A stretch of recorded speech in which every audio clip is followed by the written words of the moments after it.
Hello, good evening sa lahat ng mga nagpapagupit kay Verhel. This is your main vibes, Media Vibes. We will be bringing you the good in every vibe. So today, magpapagupit ako sa #1 barbero dito sa Dubai, si Verhel. Matatagpuan siya dito sa salon.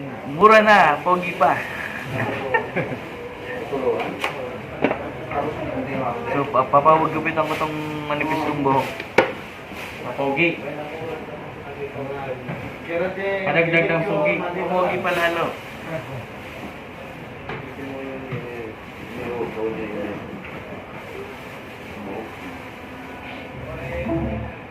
Kailan ang plate? Sabado na yung plate ko eh. Ngayon Sabado? Gabi. Pwede, ano ba, balik ko? Ano? Pag okay na. Depende. Pag okay na kasi. Eh, kasi yung sarado lahat ang mga community. Yan yung ano ko, yung main source of income ko. Diba? Oo.